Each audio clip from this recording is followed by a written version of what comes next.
So I grabbed Ken and I said, I think your parents are trying to get in.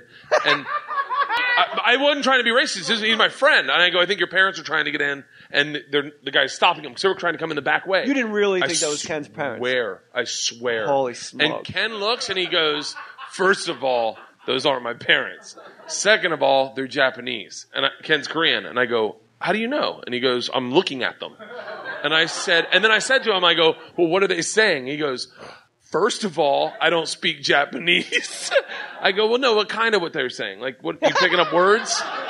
And he goes, they're fucking totally different languages. I said, are you serious? He goes, you didn't fucking know that? I walked on stage, said it that night, and it worked, but it sounds racist. So if I change it and I just say it happened at an airport, there's the heightened, and then everything's heightened, and I say the same conversation, but I say it just happened at an airport to a guy I don't know. But now that Ken is a big shot, you should, and when we say Ken is a big shot, if you spun the wheel of humanity, you could not land on a guy you would root for more. He's the sweetest guy in the big world. Shot. So that's where we're coming from. Just so you know, Dr. Ken Jeong is just one of the most beautiful, filled with light, sweet guys you'll ever meet.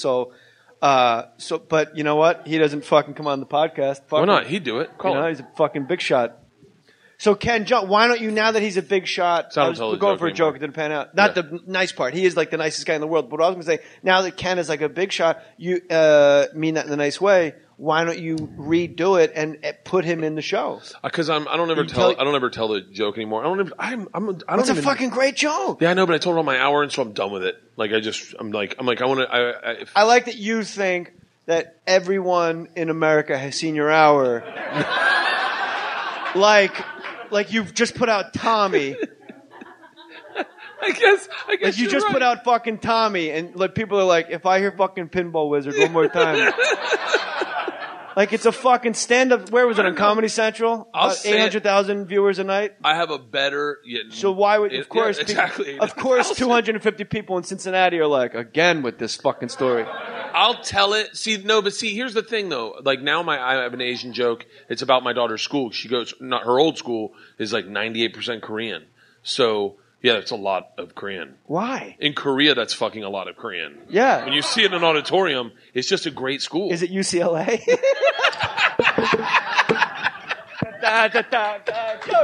Jokes. You'll see lots of Asians. Leanne told me, we got there, she goes, just so you know, there's going to be a lot of Korean people. And I walk in and I see an auditorium full of Korean people with 5 white people and a black family hiding in the corner. And I'm like, what the fuck? And she's like, what? What's what the fuck about? I'm like, the Taekwondo tournament going on in here. You don't see this? And she goes, I said there was going to be a lot of Koreans. I go, bitch, a lot of Koreans is 5. That's a dickload. That's fucking North Korea we're looking at. But, so we went there for a year. Not really, because they were fed. What? The guy's a fucking dictator that starves his people. That was a pro people. Bono would have been all over that. Yes. Bono would have been all over that. I'm a little fucking sick of Bono. We'll get to that in a second. Go ahead. So that's it. But now if I tell an Asian joke, I'll stay in that, and then maybe I'll sprinkle parts of the old joke in there.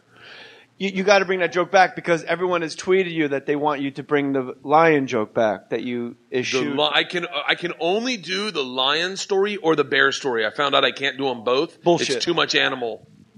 No, you could just write the word animal on your crib, on your little notes, and know that you're like 20-minute chunk of zoology. 20-minute chunk of zoology. Yeah, you could totally do all of it. You tried them all. You tried both back to back. I've tried both back to back. You got to do the lions first because the bear's funny. I got to do the lions first. That's the mistake. That's what. Yeah, I think you that did might the bear be the mistake. first, right? Yeah, the bear's too crazy of a story to follow up with fucking Derek. You gotta let them, you gotta get them wet first with the fucking lions. Right. And then you drop the fucking bear cock right in there. You know what I mean? Yes. I gotta switch it up backwards. We filmed a good portion of the movie Mafia on the campus of UCLA. Like anytime it looked like it was outside of a press conference, not a good portion, about a week, 5 days we were out, which is a movie week, outside, a work week. Fucking 5 days, JJ. Sorry, blabbermouth. And my trailer on the movie Mafia was exactly outside the chemistry building, UCLA. And they said, okay, we're ready for you, champ. And I go, okay. And I come out of my fucking trailer and literally like the bell rang, like the class was over and it was like the fucking embassy had fallen. You two have never seen as many Asians as when the fucking chemistry building opens its doors like, we're done, everyone go home for summer. School's out for summer. They're throwing fucking. I ran back in my trailer. I was afraid for my health. I remember one time we were on the road at band camp, and your room was right next to the elevator, and I came to get you to go get breakfast, and you open your door, and the elevator bings, and you go, I feel like I'm fucking sleeping at a goddamn boxing gym. Because the elevator would bing every 3 minutes. Bing! Oh, it's right next to my room? I just always think of that whenever I'm by an elevator. Oh, I don't even remember that. I don't, yeah.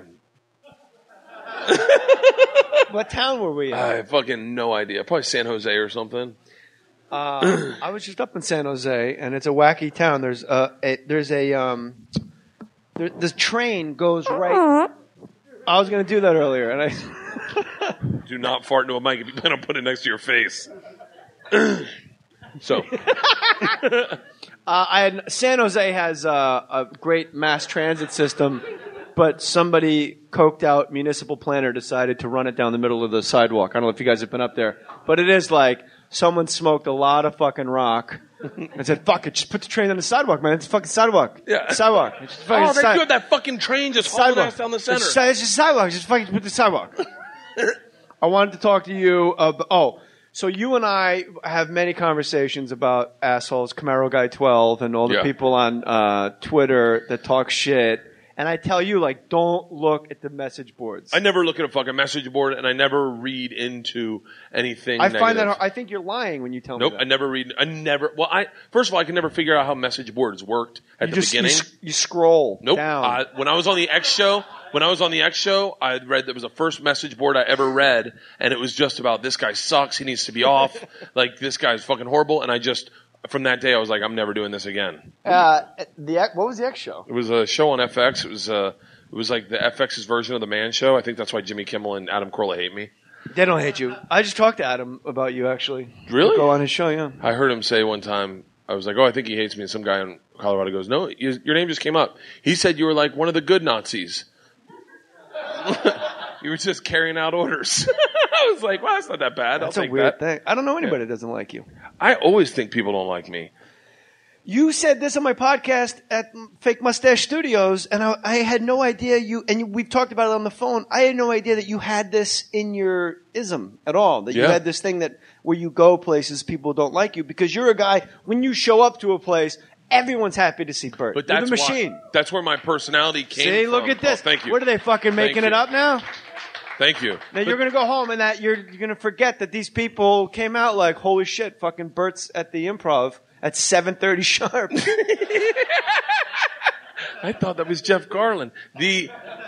I think that makes my personality. I think the reason I try so hard to get people to like it really me does make it. is that I think people dislike me, so I try to get people to like me. Like if I'm doing a show and one person's not smiling, I focus on that one fucking person. Well, that's every comic. Yeah, but I always think I always thought people didn't like me. You and I were talking about, and today we even talked about Twitter, and we talked about like people will get to you on Twitter and say like, you fucking suck, a bag of dicks, and you'll say like. You start when you're new on Twitter, you'll go, fuck you, what the fuck? And then, or like the worst thing you do is like you send them a link to your IMDb page. It's the ultimate bitchiest, you know who I am move of all time. And you'll lose 500 followers the second you put that up. And don't ask me how I know that. So. You sent a link to your IMDb page. I did. A guy goes, what's a has-been doing? Like, wow, nice try. You know what it was? I was doing the BlizzCon. I do it pretty much every year. It's like a World of Warcraft convention. Yeah. And it's 10,000 people, and you go and you have a great time, and then you go and you see the message boards, and it's like, why did they get this guy? He doesn't even work.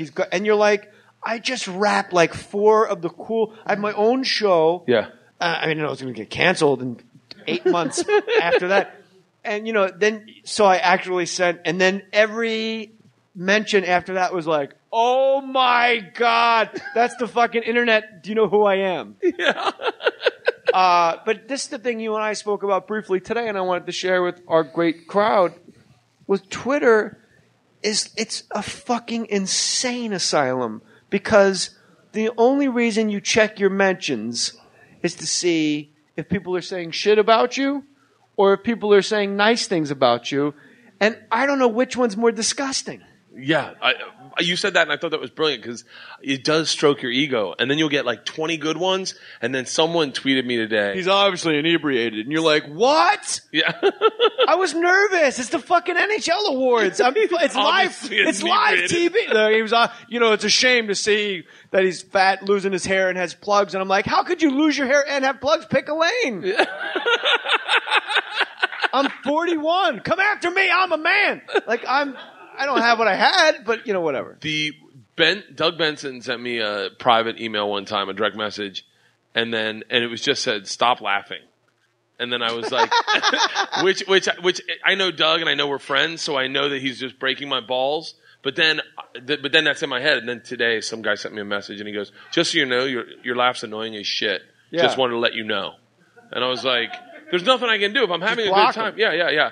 But then Doug came on your thing and he's like, you just can Kreischer's laugh and just plug it in anywhere. And I was like, I didn't think Doug was talking shit about me, but he put it in my head. And then that guy wrote it. And then I was like, fuck. And then I go and I check out how many followers he's got. And I'm like, oh, he's got 82 followers. That's a lot for a hater. Like, fuck. And then I was like, I'm posting something back. And then I was just didn't do it. There's nothing more fun in comedy than just honesty when you got nothing. Yeah. I bet you just like this guy, because you've been really hitting the road as a headliner like this last year. When you look at a full house and you're on a run-on sentence and you're just putting the railroad ties right in front of the train as you go, and the audience just thinks you got this fucking rehearsed, and they don't know you're jumping off a cliff and building your fucking wings on the way down. And then you go, and I'll tell you something else. They don't know pantalones, and you keep going. You take it that one extra step, and you realize there's no more railroad ties in my fucking kit. And you look out and you go, I have nothing. Yeah. They get so happy if you're just honest with an audience and go, I took it one too far and I fucking ran out of jokes and I suck. My brain will always throws up words to me. Like I can feel it throwing up words to me going, just don't worry. I'm going, he's like in the garage, ass sticking out, just pulling words out and tossing them to me. And I'm just keep going. And then all of a sudden my brain will be like, I got nothing. Is that how you picture it? Yeah. Honestly? It's exactly how I picture it. Mine are lottery balls. Really? When that lady goes, the first number is, and they just keep fucking popping up. And it's almost like hilarious. When I have it, like I don't write bits anymore because I tell stories that have happened to me, like what you're doing. Mm-hmm. And that's great because no one can accuse you like, that's my fucking bit when your son got circumcised. Like, no, it's kind of mine. Did I tell you what the doctor said about my son? What? He gets circumcised, and this is the only time this has ever been a compliment. He goes, he's got the penis of a 2-year-old. That's what he said. This 2-month-old baby has a fucking Johnny horse cock. And I looked at the doctor and I go, so do I. Why do you think it took 8 years between babies? I'm not exactly putting the stamp on the envelope. Return to sender. It didn't work again. All right, that part. See, that I took it too far. So, but when you are like writing stuff for me, when you would write bits, and because you got the guy throwing fucking words out of the back, at like a boiler. And then sometimes I hear him yell, "Pull!" And I'm like, "What?" And he's like, "I got nothing either." And you're like, "You guys are great. Thanks a lot." Yeah. Mine is the lottery balls, which means whenever I thought, you'll understand this, whenever I would think of an actual bit, like it's always right when you're drifting off to sleep. Yeah. It's almost like it's always been in there. It's just, it was that joke's turn to go 8. Yeah. It's not like, holy shit, I thought of this thing. It's like I was born with all these bits in my body and I gotta just not get fucked up when I fall asleep. Nothing's better than that Mitch Hedberg joke when he goes, when I lay in bed at night, and I'm not going to do it, and I think of something real funny, I have to get up, wake up, and go across the room and get a pen and write it down. But or I lay in bed and convince myself it isn't that funny.